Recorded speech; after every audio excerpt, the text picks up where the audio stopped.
BNP chairman Tarique রহমানের চলন্ত গাড়িবহরে ঝুঁকে এক মোটরসাইকেল আরোহীর রহস্যময় আচরণের ঘটনায় ব্যাপক চাঞ্চল্য তৈরি করেছে। গত বুধবার রাতে তারেক রহমান তার কার্যালয় থেকে বাসায় ফেরার সময় অত্যন্ত ক্ষিপ্রতার সাথে তার বুলেটপ্রুফ গাড়িতে একটি সাদা খাম স্কচ টেপ দিয়ে লাগিয়ে দ্রুত বেগে পালিয়ে যান এক যুবক। রাত 12:15টার দিকে গুলশানের 65 নম্বর সড়কে ঘটে যাওয়া এই নজিরবিহীন ঘটনায় এখন পুলিশ ও বিএনপি চেয়ারম্যানের ব্যক্তিগত নিরাপত্তা বাহিনী সিএসএফ এর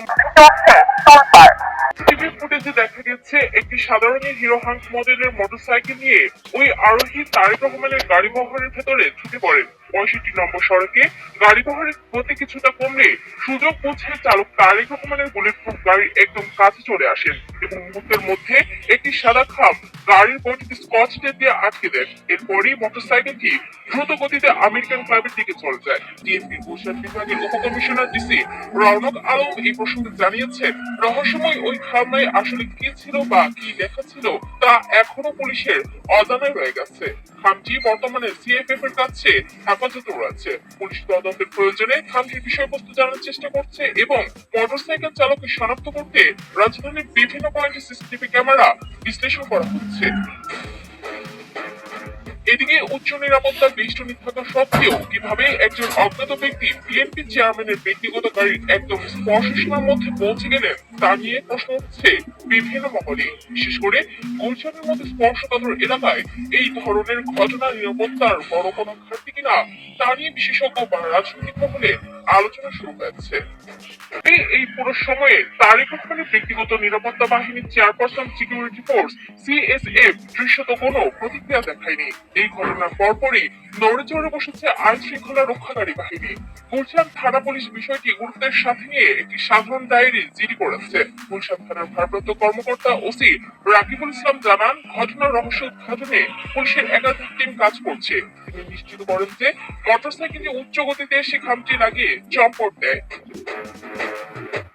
তবে এর পেছনে মূল উদ্দেশ্য কি ছিল, এটি কি কেবল কোনো সাধারণ বার্তা নাকি কোনো বিশেষত সংকেত তা এখনো অস্পষ্ট। সিসিটিভি ফুটেজে স্পষ্ট দেখা যাচ্ছে চালক একাই ছিলেন এবং তিনি অত্যন্ত সুকৌশলে এই কাজ সম্পন্ন করেছেন। আজকে খেলা হবে বিএনপির ফ্যামিলি কার্ড নিয়ে। বিএনপি যে কি পরিমাণে বেকুবের দল হয়েছে তা আজকে আমরা মজা নিয়ে দেখবো।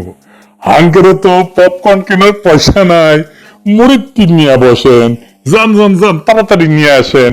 বিএনপির বাম্বু খেতে দেখলে তো আমার ক্ষুদ্র ভ্রাতার ভগিনীদের কারো কারো ব্যাপক মজা লাগে, তাই তার মজা আজকে ডাবল করে দিব। আসেন আগে দেখে নি ফ্যামিলি কার্ডে কি কি দিবি বিএনপি। তারেক রহমান 2024 সেপ্টেম্বরে বলছিলেন ফ্যামিলি কার্ডের কথা। সেখানে বলছিলেন এই কার্ড যাদের হাতে থাকবে তাদের প্রত্যেককে মাসে মাসে খাবার আইটেম দেওয়া হবে। দেখেন পরে দেখা গেল হয় টাকা অথবা খাবার দেওয়া হবে, যার যেটা প্রয়োজন। তো কাদের দেওয়া হবে এই ফ্যামিলি কার্ড? সবাই পাবে, এটা সার্বজনীন, মানে দেশের সবাই, এমনকি সেটা যদি প্রাইম মিনিস্টারের বউ হয় সেও পাবে। মানে কার্ড তো নারীদেরকে দেওয়া হবে, সেই জন্য বলছে যে প্রাইম মিনিস্টারের বউ যদি হয় তাহলে সেও পাবে। এই হইতেছে বিএনপির ফ্যামিলি কার্ডের মোটা দাগের প্রকল্প। এটা তাদের প্রধান নির্বাচনী ক্যাম্পেইন, মানে এটা দিয়ে তারা ইলেকশনে উতরায় যাবে বলে আশা করতেছে। আর উতরাইতে পারবে কিনা সেটা আল্লাহ জানে। যাই হোক, ওই যে জামাই কোটা বুদ্ধিজীবী বলেছিল না যে জামাতের কোনো প্ল্যান নাই, আনপ্রিপেয়ার্ড। আসেন বিএনপির, আসেন একে একে শুরু করি। ভাবছেন বিএনপির ফ্যামিলি কার্ডের দাপ্পাবাজি। রাষ্ট্রের কাজ ভিক্ষা দেওয়া না, রাষ্ট্রের কাজ দয়া দেখানো না। রাষ্ট্রের কাজ হইল যারা পড়ে যাইতেছে, পিছায় পড়তেছে, যারা সুবিধা বঞ্চিত, যারা দুর্বল, তাদেরকে টেনে ধরা, তাদেরকে বাঁচানো। এটার নামই হইতেছে সামাজিক সুরক্ষা বলয়, ইংরেজিত কয় সোশ্যাল সেফটি নেট। ফ্যামিলি কার্ডে বলা হয়েছে সব পরিবারকে প্রত্যেক মাসে সমান টাকা দেওয়া হবে। এখানে রাষ্ট্র ভেঙে পড়ে। রাষ্ট্র কোনো তো এটিএম মেশিন না যেখান থেকে টাকা বেরোবি। রাষ্ট্র কোনো ডিস্ট্রিবিউশন সেন্টারও না, এটা বিতরণের কাউন্টারও না। রাষ্ট্র হলো মরাল অথরিটি, নৈতিক কর্তৃত্ব। রাষ্ট্রকে সিদ্ধান্ত নিতে হয় কে সবচেয়ে বিপদে, কে আজিব ধৈর্য পড়বে, কে সবচেয়ে দুর্ভাগ্যের মধ্যে আছে, কে পিছায় পড়ছে, কাকে না ধরলে সমাজ ভেঙে যাবে, কাকে না বাঁচাইলে চলবে না। ফ্যামিলি কার্ড বলে এই বিচার আমি করব না, সবাইকে সমান দিতে হবে সমাজতন্ত্র। এইটা হইতেছে পলিসি ফেলিয়ার, মোরাল কোলাপস, নৈতিক পতন। এই যে সামাজিক সুরক্ষা বলয় বা সোশ্যাল সেফটি নেট, এটার মানেটা আসলে কি? এটার মানে হইতেছে যে নির্দিষ্ট গোষ্ঠীর জন্য সহায়তা। এটা হইতেছে সবচেয়ে যার বেশি প্রয়োজন সে পাবে সাহায্য। এটাকে বলে ভালনারেবল ফোকাসড পলিসি। তো ভালনারেবল কারা? যারা দরিদ্র, কর্মহীন, অসুস্থ, বয়স্ক, দুর্যোগে ক্ষতিগ্রস্ত অথবা পঙ্গু হয়েছে, আহত হয়েছে, তারা। এদের ঝুঁকি কি এক? না। তাহলে সাহায্য কেন এক? তাহলে ফ্যামিলি কার্ড কি করে? এইটা অসাম্যকে, বৈষম্যকে ঢাইকা দেয়। এটা রাষ্ট্র দায়িত্বকে হালকা কইরা দেয়। সবাইকে সমান দিলে তো শক্তরা টিকে যাবে, দুর্বলরা চুপচাপ পড়ে যাবে। এটা হইতেছে প্রশাসনিক কাপুরুষতা। কারণ প্রশাসন বা রাষ্ট্র বা সরকার এইটার দায়িত্ব নিতে চায় না, নৈতিক কর্তৃত্বের দায়িত্ব নিতে চায় না। যে সবচেয়ে দুর্বল তাকে চিহ্নিত করে তাকে সাহায্য করতে চায় না। ধরেন দুইজন মানুষ, একজনের পা ভাঙা, একজন দৌড়ায়। তো রাষ্ট্র যদি দুইজনকে সমান জুতা দেয়, এটা কি সাম্য হইল? এটা তো বৈষম্য, এটা তো জাস্টিস না, এটা তো ন্যায় বিচার না, এটা ইনসাফ না। এই যে তিনজন দেখেন, এই ছবিটা দেখেন, বিখ্যাত ছবি, আপনারা দেখছেন, তিনজন খেলা দেখিচ্ছে, তাই না? তিনজনের পায়ের নিচে একই সমানের বাক্স দিলে তৃতীয় জন খেলা দেখতে পারবে না। প্রথম জনের পায়ের নিচে তো বাক্সের দরকার ছিল না, ছিল কি? ও তো এমনি দেখতে পাচ্ছে। আর তৃতীয় জনের পায়ের নিচে, মানে বাচ্চাটার পায়ের নিচে দুইটা বাক্স দরকার ছিল। এটাই জাস্টিস। দ্বিতীয় জনের পায়ের নিচে একটা বাক্স, এটাই জাস্টিস। এটাই রাষ্ট্র করে। ফ্যামিলি কার্ড ঠিক এই অন্যায়টাই করে, তিনজনের পায়ের নিচে সমান বাক্স দিছে। তাইলে এই ফ্যামিলি কার্ড চালু হইলে যারা সবচেয়ে দুর্দশাগ্রস্ত, যাদের সবচেয়ে জরুরি প্রয়োজন, সেই মানুষ অদৃশ্য হয়ে যাবে। তারা কাগজে থাকবে, বাজেটে থাকবে, কিন্তু বাস্তবে থাকবে না। টাকা সবার মধ্যে সমানভাবে ছড়ায় পড়বে। তাহলে টাকার প্রভাব শূন্য হয়ে যাবে। টাকা তাহলে কাকে সাহায্য করতেছে? এই যে পুঁজিবাদী সমাজের তো সমস্যা হচ্ছে যে টাকা মাঝে মাঝে কিছু সেন্টারে জমা হয়ে যায়, কনসেন্ট্রেটেড হয়, কেন্দ্রীভূত হয়ে যায় কিছু মানুষের হাতে। সেটাকে রিডিস্ট্রিবিউট করতে, পুনর্বন্টন করতে হয়, রিডিস্ট্রিবিউট করতে হয়। দেখছেন না, ইসলামে জাকাতের ব্যবস্থা আছে, প্রত্যেক বছর এইটা পুনর্বন্টিত হয়। যার কাছে বেশি টাকা, তাকে দরিদ্র মানুষের মধ্যে বিলাই দিতে হবে।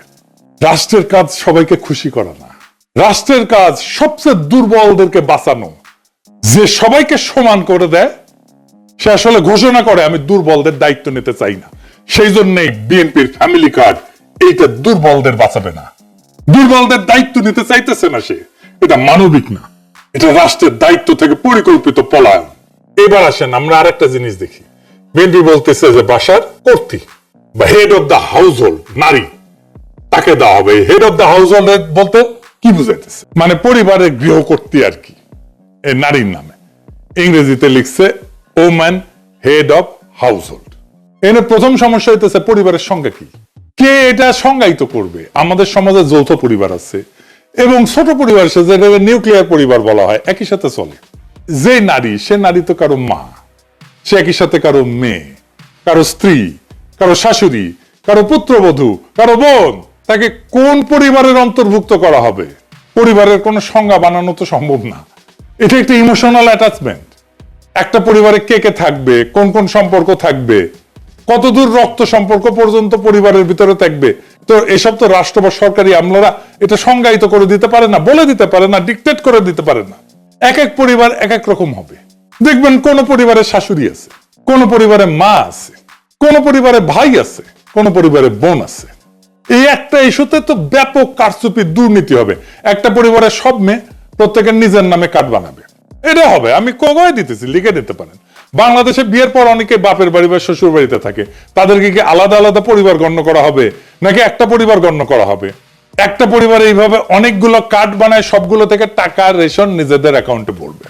যদি সবাইকে দেওয়া হয়, তাই তো দিতে চায় তারা সবাইকে। এই প্রসঙ্গে আমরা পরে আসিচ্ছি, এক এক করে আমরা দেখবো। তো কি দেওয়া হবে? তাহলে ফ্যামিলি কার্ডের আওতা প্রত্যেকটা পরিবার মাসে 2000 থেকে 2500 টাকা অথবা সমমূল্যের খাদ্য সহায়তা পাবে।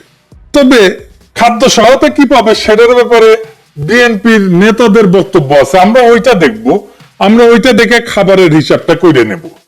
এই সহায়তার নগদ অর্থ হিসেবে অথবা নির্দিষ্ট খাদ্যপণ্য যেমন চাল, আটা, ডাল, ভোজ্য তেল, এটা হিসেবে দেওয়া হয়ে যেতে পারে। তো আমরা এই যে এটার একটা হিসাব কেজি ধরে করে দিচ্ছে এক বিএনপি নেতা, আমরা সেটা দেখেই হিসাব করব। এতে একটা পরিবারের খাদ্য চাহিদার একটা বড় অংশ নিশ্চিত হবে বলে তারা মনে করে আর কি। টাকাটা আসবে কিভাবে? ওইখানে বলা হয়েছে যে বর্তমান রাজস্ব এবং ব্যয়ের কাঠামোর মধ্যে বরাদ্দ এবং ব্যয় ব্যবস্থাপনা দক্ষতা বাড়ায়, দুর্নীতি অপচয় কমানোর মাধ্যমে প্রয়োজনীয় রাজস্ব সাশ্রয় সৃষ্টি করে এটার বরাদ্দ করা হবে। এটা বিএনপির তারেক রহমানের উপদেষ্টারই লেখা, এটা দেখেছেন। এবার একটা ইন্টারেস্টিং জিনিস দেখি, এই যে বলছি যারা ভালনারেবল গ্রুপ, যাদের সবচেয়ে বেশি সাহায্য দরকার, তাদের কিন্তু অন্য সহায়তা দেওয়া হয়। সেটা কি বন্ধ করে দেওয়া হবে? বিএনপি কি সেটা বন্ধ করে দিবে? আসেন সেটা বুঝে দেখি। আমাদের সামাজিক সুরক্ষা কার্যক্রম কি কি আছে? আপনার নাম শুনেছেন অনেক, বয়স্ক ভাতা, বিধবা ভাতা, প্রতিবন্ধী ভাতা, তাই না? এমনকি হিজড়া জনগোষ্ঠীর জীবন মান উন্নয়ন ভাতা আছে। আমাদের একটা বিশাল খাদ্য ভিত্তিক সুরক্ষা কর্মসূচি আছে, এটা সে পাশে লিখে দেন। এর মধ্যে আছে ভিজিডি কার্ড, আপনারা শুনছেন, এর নাম হচ্ছে ভালনারেবল গ্রুপ ডেভেলপমেন্ট। তারপরে আছে VGF card, vulnerable group feeding. তারপরে জিআর আছে, এটি দুর্যোগকালীন ত্রাণ। তারপর ওএমএস আছে, ওপেন মার্কেট সেল, খোলা বাজারে খাদ্য বিক্রি। তারপরে টিসিবির কার্ড আছে, দেখছেন না? এটার মাধ্যমে ভর্তুকি দেওয়া হয়েছে, যে সমস্ত পণ্য সেটা দেওয়া হয়। আবার এটা কাজের বিনিময়ে খাদ্য কর্মসূচি আছে না, ফুড ফর ওয়ার্ক, কাজের বিনিময়ে খাদ্য, কাজের বিনিময়ে অর্থ, যেটা সেটাকে বলা হয় টেস্ট রিলিফ। তারপরে একটা ইজিপিপি বলে আছে, মানে যেটা কর্মসংস্থান সৃষ্টি করবে, এরকম প্রোগ্রাম। অতি দরিদ্রদের জন্য কর্মসংস্থান কর্মসূচি। তারপরে নারী এবং শিশু মাতৃ স্বাস্থ্য সুরক্ষা আছে, মাতৃত্বকালীন ভাতা আছে একটা, যারা বাচ্চাদেরকে দুধ দেয় তাদেরকে মাতৃত্বকালীন একটা ভাতা আছে, মা এবং শিশু সহায়তা কর্মসূচি। তারপরে প্রাথমিক বিদ্যালয়ে মিড ডে মিল আছে, মানে স্কুলের মধ্যেই খাবার দেওয়া হয় বাচ্চাদেরকে। শিক্ষাভিত্তিক সুরক্ষা আছে, মানে প্রাথমিক এবং মাধ্যমিক স্তরে উপবৃত্তি আছে, মাদ্রাসা শিক্ষাদের উপবৃত্তি আছে, এবং বিশেষ এবং প্রান্তিক জনগোষ্ঠীর জন্য কর্মসূচি আছে। খুব চমৎকার চমৎকার কর্মসূচি আছে, যেমন ধরেন চা বাগান শ্রমিকদের সহায়তা কর্মসূচি। চা বাগান শ্রমিকরা কিন্তু খুবই দরিদ্র, অতি দরিদ্র। তাদের যে জীবনের যে কি কষ্ট আপনারা চিন্তাও করতে পারবেন না। আমি একটা ক্লিপ দেখাবো আজকে। তারপরে ধরেন বেদেদের জন্য, জেলেদের জন্য, হাওড় এবং শহরাঞ্চলের জনগোষ্ঠীর জন্য আলাদা আলাদা ভাতা আছে, ক্ষুদ্র নৃগোষ্ঠীর জন্য উন্নয়ন কর্মসূচি আছে। তারপর ধরেন বন্যা হইল, সেখানে দুর্যোগ, জলবায়ু ঝুঁকি ব্যবস্থাপনা, এইটার জন্য আবার আলাদা সহায়তা আছে, খরার জন্য সহায়তা আছে। ওই যে হাসিনা বাসা টাসা বানাই দিছিল না, ওইটা একটা বাসস্থান পুনর্বাসন কর্মসূচি আছে। বিএনপি বলতেছে যে এই যে ফ্যামিলি কার্ডের বার্ষিক ব্যয়, এইটা হবে 12,000 কোটি টাকা। তো এই আমি যতগুলো সামাজিক সুরক্ষার কর্মসূচি বললাম, এই বাজেটের 10%-এর মতো, 10.28 ওরা বলছে। মানে হাসিনা আমলে যেটা দেওয়া হয়তো তার 10 ভাগের 1 ভাগ। কিন্তু সামাজিক সুরক্ষা কর্মসূচি গুলোর মধ্যে ওরা বলতেছে যে এটা ওভারল্যাপ আছে, মানে একই সুবিধা একাধিকবার পেয়ে যায় একজন। সেটা কমায় বিএনপি 9,500 কোটি টাকা সাশ্রয় করবে নাকি এর মধ্যে থেকে, এবং সেই অর্থটা ফ্যামিলি কার্ড স্কিমে দেবে। বুঝছেন? 12,000 টাকার মধ্যে 9,500 টাকা এক্সিস্টিং যে সামাজিক সুরক্ষা আছে ওইখান থেকে বাইর করে কেটে নিয়ে ফ্যামিলি কার্ডে ঢুকাবে। মানে একটু বুঝাই দিই, এই যে দেখেন চা বাগান শ্রমিক, সে একটা বিশেষ সুবিধা পায়। আগে একটু দেখায়নি, চাতে তো মজা করে খায়, চা বাগান শ্রমিকের জীবনটা কেমন, কষ্টটা কেমন দেখেন। এটা গ্রিন টি, এটা গ্রিন টি। এই পাতা আমাদের মহিলারা তুলবে। আচ্ছা। হ্যাঁ, এই পাতাতে স্কুলে তুলবে না, আমার ওয়াই 8 ঘন্টা কাজ করে 178 টাকা পাবে। 8 ঘন্টা কাজ করার পরে 23 কেজি তোলার পরে 178 টাকা পায়। জি, আর 23 কেজি কম হলে 1 কেজি প্রতি 60 টাকা মাইনাস। মানে 23 কেজি কম হলে 60 টাকা মাইনাস। জি, এইভাবে আপনাদের জীবন চলতেছে। কষ্ট হয় স্যার, ভালো মন্দ মন চায়। এই যে ম্যাডাম সাহেব একটা কথা বলি, হ্যাঁ। কিছু মনে নিবেন না। ম্যাডাম সাহেব যে 100 টাকা দিচ্ছেন না, আজকে 25 ডিসেম্বর না, আমার মা বন্ধ ছিল, একাধিক কলা নিব, বিস্কুট আর একটা লু বিস্কুট। মন চায়, মাছ মাংস আমাদের মন চায়। দেখেছেন, মনটা খারাপ হয়ে গেল না? এই লোকের মা ধরেন, যে যার কথা বলতেছিল ওই লোকটা, সে বয়স্ক নারী ভাতা পায় নিশ্চয়ই, আর চা শ্রমিকের ভাতা পায়, তাই না? দুইটা ভাতা পায়। এটারে বলতেছে ওভারল্যাপ, মানে তুমি তো দুইটা নিতে পারবে না, এইখানে দরিদ্র সুবিধা বঞ্চিত মানুষের টাকা সরায় না ফ্যামিলি কার্ড দিবে। টেম্পু স্ট্যান্ডে চান্দাবাজি করতে করতে অভ্যাস খারাপ হয়ে গেছে। গরিব মানুষের টাকা সরায় নিজের ভোটে যেতে রাজনৈতিক কর্মসূচি আর্থিক ব্যাস মেটাবে। সি সি সি সি রানুনি সি। আচ্ছা, আর একটা জিনিস দেখাই, তারা বলতেছে যে ক্যাশ টাকা বা খাদ্য সহায়তা দেওয়া হবে, মানে কাউকে ক্যাশ টাকা, কাউকে খাদ্য সহায়তা দেবে। কে ঠিক করবে কাকে ক্যাশ দিবে আর কাকে খাদ্য সহায়তা দেওয়া হবে? এবার আসেন দেখি খাদ্য সহায়তা দেওয়াটা আদৌ সম্ভব হবে কি।